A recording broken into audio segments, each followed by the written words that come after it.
It happens all the time. Human smugglers risking migrants' lives, taking them on treacherous hikes through rough terrain during the hot summer months, trying to make it to the U.S.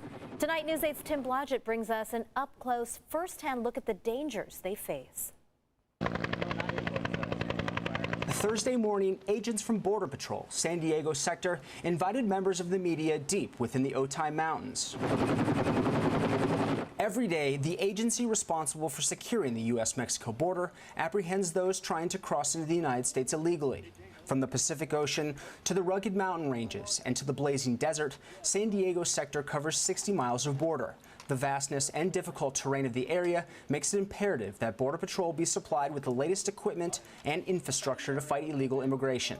The all-weather roads also provide for the rapid response of agents and other emergency medical services when lives are on the line. Enhancements in technology also aid agents in rapidly identifying the locations of individuals after entering illegally. While the latest technology has been a game changer for Border Patrol, this is a job that only gets done by having boots on the ground.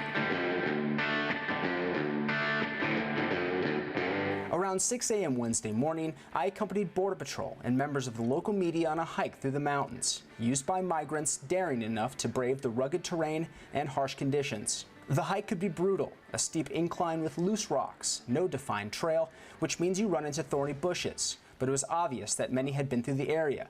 Empty water bottles littered the ground throughout the hike. So far, it's a fairly breezy and overcast day. A lot of the times you'll get temperatures in the 90s and 100s out here. There's animals, rattlesnakes, spiders, bugs, all that good stuff. But then on top of that, you can even see right, if you look behind us, there's fog. So at night and even during the day in the early morning, the fog rolls in, it's easy to get lost. So this hike that maybe took us around 5 hours to finish will take some migrant groups 2 or 3 days to get around, as they're not going directly up, they're zigzagging, they're trying to avoid Border Patrol, and all of this brush around me makes it even harder. So you can tell that the imprints are pretty fine themselves. It's probably within the last, I don't know, probably the last 8 hours. These hills are like agents Juan Torres and Jeff Stevens' backyard.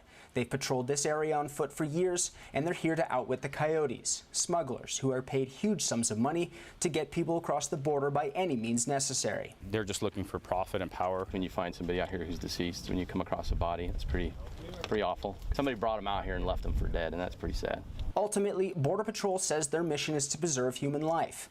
After walking these remote trails, I could see just how dangerous this area could be, especially in the dark or in the blistering heat. It's an extremely dangerous area. The people that cross this area, they put their lives in the hands of the smugglers, which ultimately are just looking for profit and don't really care about the lives of the people that they're crossing. Tim Blodgett, News 8.